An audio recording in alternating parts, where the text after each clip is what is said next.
I'm glad to be here with you this morning, and I really didn't know a lot about the Ripon Society, but I know a lot of you in this room, so it's fantastic. Some of you I don't know, but one thing that I hope, as we all sit here today as Republicans, that we can win some elections this fall, because as I was thinking about this, I'm going to talk to you about an issue that's been important to me since I got in the Senate today, but I would be remiss if I didn't say a little bit about the state of play in the United States Senate right now. I got elected in 2010, and naively, I had never been in a legislature before. I'd been an attorney general. I came to Washington thinking, wow, we might actually vote on some things, and we might actually amend legislation, debate it, get things done for the country, and even if we didn't get something done, at least we would vote on it and the people would know where we stood. And the Senate has really been a graveyard. So if you go back to July of last year, there have been 9 Republican amendments voted on, and it's even worse for the Democrats. There have been 7 Democrat amendments voted on. So Harry Reid has turned the most deliberative body in the world to the my way or the highway body. And if there's one thing we can do for the country this fall, put aside any particular policy issue. We need to get the Senate operating the way it was intended to operate, the way it's historically operated. And I can tell you one thing, that we take a majority in the United States Senate, and we will operate the Senate in the way it was intended to operate, because I think that we all get frustrated about the divisive nature of politics here in Washington. I think as people who work, and so many of you work here and I work here, we kind of forget sometimes what your average person thinks of it. But I hear it from my constituents. They're like, are you kidding me? I got to make some basic decisions in my life, and you guys can't get basic things done for the country that need to be done. So that's why our approval ratings are so low as a whole. And it's not just, Republicans or Democrats, it's like we're at an all-time low because we can't move basic things for the country that need to be done. When we have an economy that could be growing so much stronger, we have $17+ trillion of debt. The feeling out there is nobody has that kind of zip in their stride. That is that great American entrepreneurial spirit. So many are sitting on the sidelines when they can get in. And we've really helped create, we're not all the dynamic because we reflect the people of this country, but on the other hand, we haven't had the kind of leadership here that has really had people be optimistic about this country and what we can do in this country. So I see the Senate as a key to this, because just getting to a point where you've got a piece of legislation on the table and you can offer an amendment, you can vote on it, you don't like it, vote against it. That's what democracy is about. And a regular order, budget, appropriations process. Republicans get in charge. If we just did that, it would be a huge leap forward for this place. So I hope all of you are engaged in this election, because I really want us to get back to having a Senate that operates the way it was intended to. And I've been part of some discussions with people like Kevin McCarthy and John Thune, are bringing groups together to say, if we were in the majority, what would we do? Now there's a good concept, huh? So what's our plan? What's our legislative agenda of what are our top pieces of legislation? How do we get together early on and really come up with a good plan for the budget, the appropriations process, reconciliation instructions? So this is really what I hope our leadership really is focusing on. It's not just about taking the majority, but when we take the majority, we have to prove to the people of this country that we are responsible and that we can govern and that we can actually move things that are important to them on issues that matter to them. Most of them are related to the economy. And so as I look at the state of play right now, I think that's why this election is really important. Now, we always think every election is so important. It's true. But really, don't leave anything on the sidelines for this election, because I actually want to be able to look my constituents in the eye and say, yes, I have represented you in the United States Senate, and I've helped shape legislation because I had this amendment, we debated this, we won or we lost this fight, but we were able to fight for it and for you and for what matters to you. And so I think that's a pretty big thing to have at stake in this election. And it's bigger than the Republican Party. It's about the institution itself.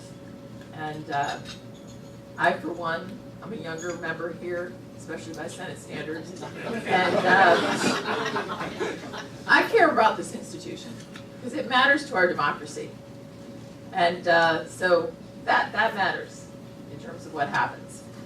Now, on a totally different note, what I wanted to talk to you about today was an issue that I've taken a really keen interest in since I got to the Senate, and that is our interrogation and detention policy for terrorists.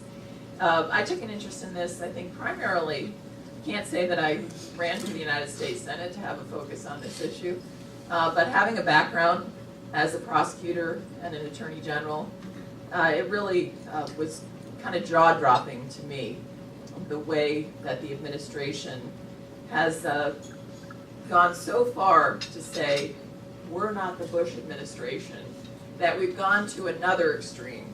We're now in the extreme where we are capturing terrorists, and the aversion to Guantanamo Bay is so great that they won't put anyone in Guantanamo to interrogate those terrorists, and instead we are sailing the blue seas with them, and they're on ships, submarines, wherever you would like to put them, just so they can avoid putting them in Guantanamo Bay.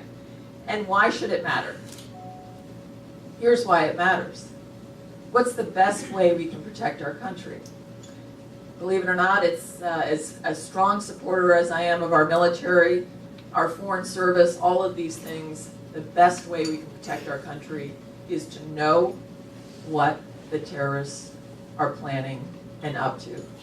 And good intelligence and knowing exactly what our enemy plans against us or our allies is the way we prevent conflict, is the way that we are in a position to avoid attacks on our country, to avoid attacks on our allies. Good information is the best protection for our country. But we're in a position right now, recently the administration finally picked up Abu Khatala in Libya, who was one of the key leaders in the attack on our consulate in Benghazi. I've been calling for he and other individuals for the administration to take action against them for a long while, so I was very pleased when our military and our law enforcement officials captured him in Libya, and I commend them. They did an excellent job. But the reality is, right now, this is a guy, by the way, who we think was the lead terrorist involved in the murder of Ambassador Chris Stevens and the other 3 brave Americans that were murdered at our consulate. He's been declared by the State Department to be a specially designated global terrorist. He is a leader of a designated foreign terrorist organization,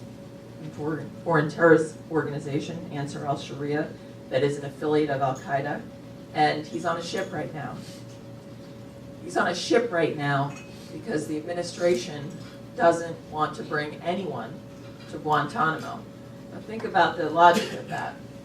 So you're so averse to taking someone to a secure detention facility where he can be fully interrogated, and I think we've all understand that interrogations don't happen overnight. And you know, I support taking off the table things that were used like torture, and I don't think we should use those types of methods.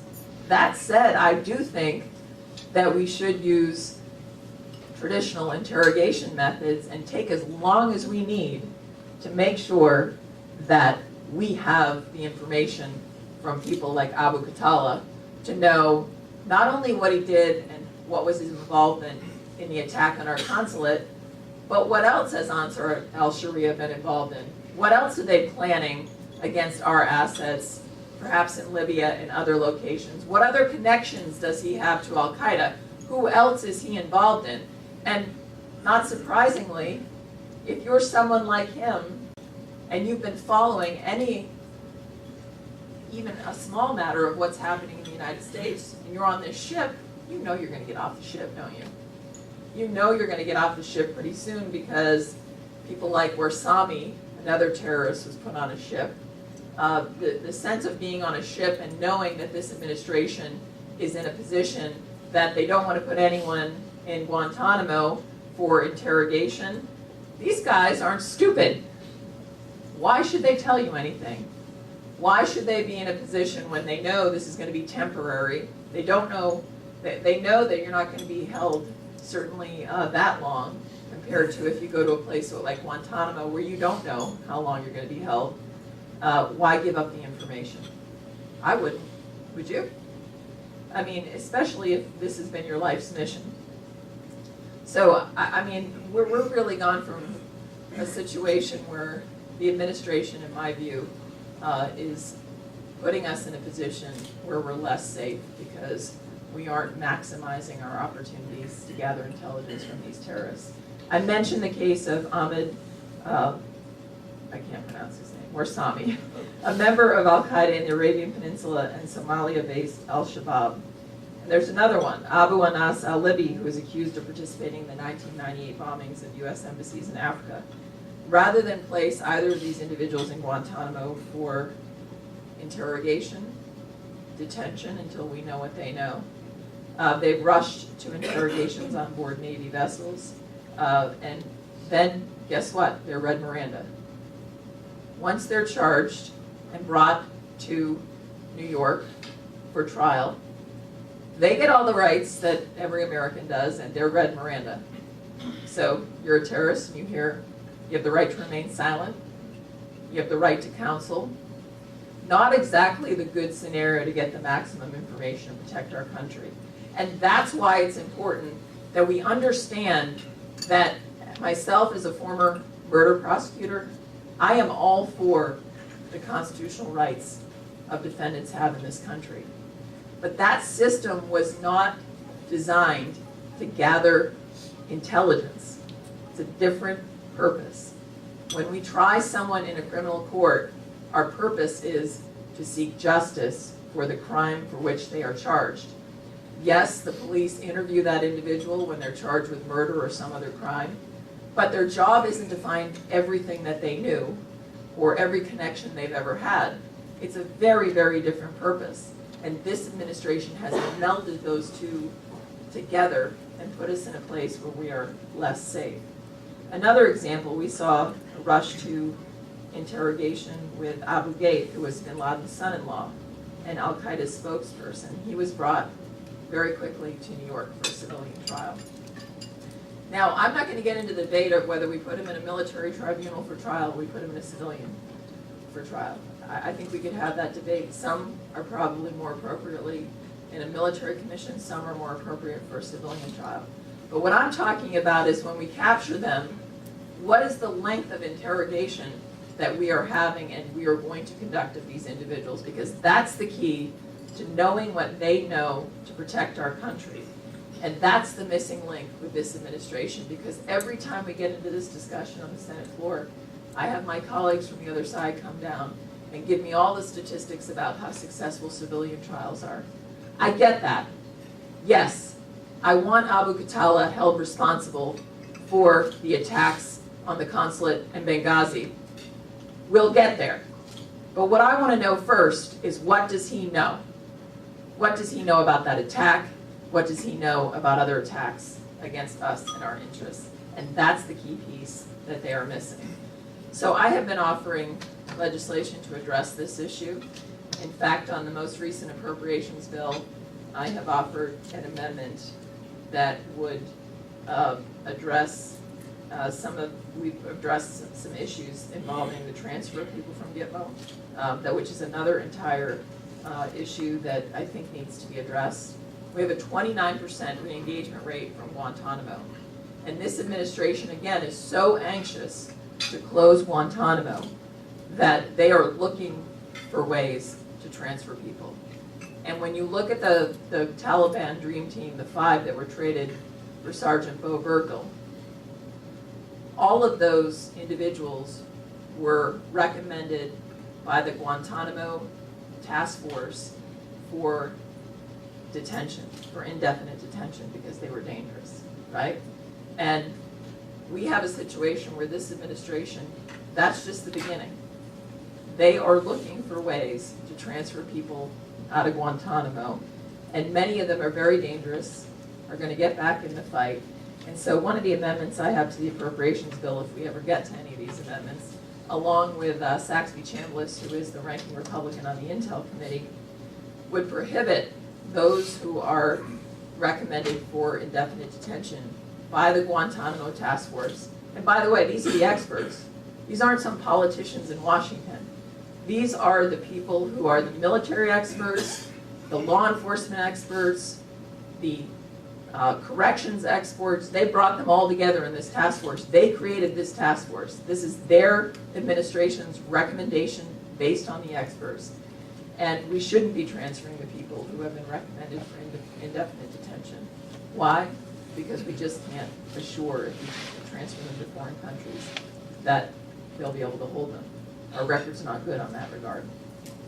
The other issue that we're trying to prohibit is the administration from transferring to countries where we have previously transferred detainees there, and the detainees, they have gotten back in the fight.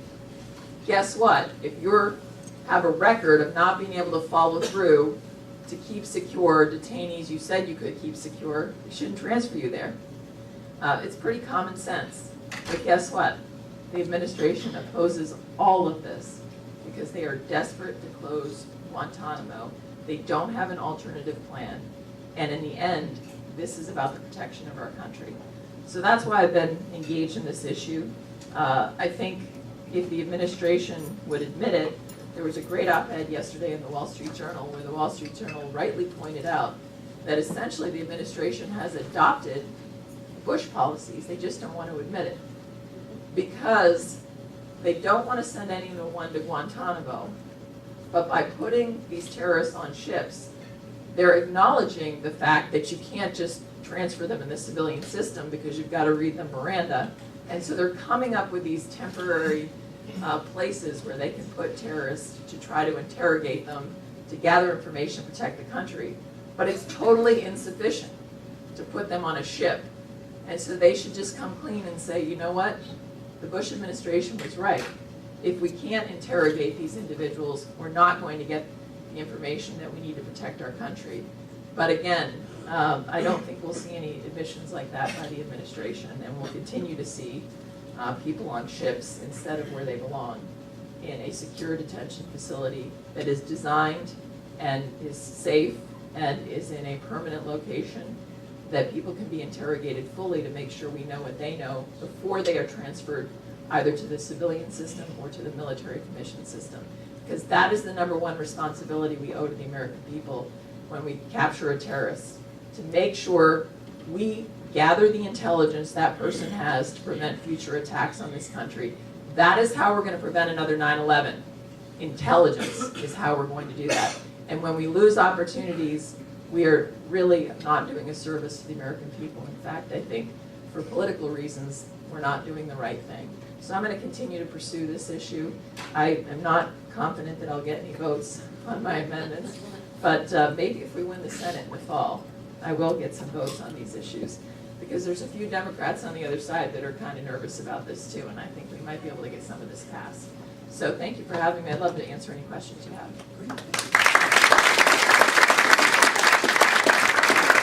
John Timmons, you did such a stellar job with your introduction this morning. You can either ask or ask the first question. Okay, I'll ask it. So, question, we're now negotiating in Afghanistan, I think it's what it is, the retention of 4 people or something like that. How do you see that going? Have any insight on that? Unfortunately, it's not going well because we're about to repeat the mistake we made in this administration made in Iraq, in Afghanistan. I appreciated the president had announced in his West Point speech what the follow-on force would be, which it was in the 9,000 plus range, which our commander on the ground, General Dunford, had said he needs about 10,000 troops for a follow-on in Afghanistan. And the problem is that, so I didn't have a disagreement with the president on that. Where I had the disagreement with the president is he then proceeded to tell our enemies the exact timetable for withdrawal from Afghanistan. And so they're waiting us out. After all the sacrifice we have made for so long in Afghanistan, the Taliban just going to wait us out. And I think that the recent prisoner transfer actually played into that mindset of the Taliban in Afghanistan, because 5 of their key people in the Taliban were part of that swap. It's who they wanted, and it really plays into the narrative of what the president announcing, here's exactly when we're going to get all the way out. Even if you had the belief that this was the timetable upon which you were going to get out of Afghanistan, do we really need to tell our enemy that? It's ridiculous. It's totally ridiculous, and there's nothing driving it other than politics. And so I think that after all the work that we've done in Afghanistan, there is a real chance that we will risk the gains we have made there. And so I hope, I've been urging the president, along with others, to say, to really take back what he said about, here's exactly when we're leaving. Here's a roadmap, please, just hang out and wait these 3 years, and then you can have the place back. I mean, come on. It just defies common sense. But it's all domestic politics, right? It's all playing to his base on that issue. Yes? On your opinion, foreign policy, some of the rogue nations that are playing sort of both sides, like Qatar, we see they're financing ISIS. On the one side, we're releasing prisoners there, but we also have a military interest in Qatar. Could you comment on that, and sort of what do we do in places like Kenya, where they just keep on taking our money, but go and put everything to the Chinese? Yes, I think we have a lot of challenges in terms of some contradictions with the countries that we deal with. In terms of Qatar, I would say, the transfer of these 5 prisoners there, number one, this was a country that we had transferred a prior detainee to that did not follow through on the conditions that we asked for them to maintain for the prior detainee. And then the administration has transferred these 5 who are much more high value in terms of their positions within the Taliban and the significance of these 5 detainees. And then the conditions upon which they are being held there are totally insufficient. After a year, there are no restrictions on these guys and what they can do. And in fact, I asked our top intelligence officials, so tell me about these 5. On a scale of 1 to 10, how likely is it that they will get back in the battle against us or our allies? 4 of them, I was told, are a 10 out of 10. 1 of them is an 8 out of 10. And so the administration knows they're going to get back into battle. They're just thinking, well, a year from now it won't be as significant. I think with countries like Qatar, you're absolutely right in terms of the contradiction in that they are funding terrorist activity that is against our interests. And I don't think that anyone really thinks that in terms of our diplomacy with some of these countries, when we say something that we're really going to make it tough for them. And so I think we're encouraging more of this activity where even countries that we're dealing with on one hand, they're not taking us that seriously, that we're really going to be tough on them on the other hand. And I don't think we're being that tough on them to be able to say, listen, if you want to work with us, we expect you not to fund ISIS. We expect you not to put this money in here if you want to work with us here. But no one's really, unfortunately, taking us seriously. The traveling that I've done, I will tell you that our allies really at the moment, they just don't know what to think. They are uncertain about the United States. They don't believe they can count on us right now. And then on the other side of it, so everyone's hedging their bets. See, when America isn't engaged and people aren't taking us seriously because the president says things and doesn't follow through with them, if you're president of the United States, don't say it unless you're going to do it. That you can't be leader of the free world. Your words matter. But we're in a position where he said a lot of things, hasn't followed through, and this has rippled through our foreign policy. And so our allies are kind of like, well, will you be with us? And the players that we want to get to do things are hedging their bets.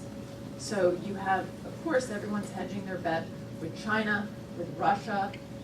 You've got all kinds of activity going on, and I think it's not all to blame at the president's feet, but he's got a very significant role in this.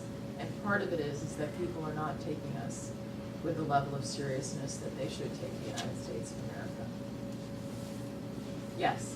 Just to follow up on that, could you share your observations about the situation in Russia? I mean, that seems to continue to be escalating, and to your point, the president's made has turned the rhetorical volume up pretty high, and This is a great example of this Running by rhetorical itself. volume. I mean, so I've been to Ukraine twice in the last 3 months. In fact, I went there as part of an IRI delegation to oversee the presidential elections.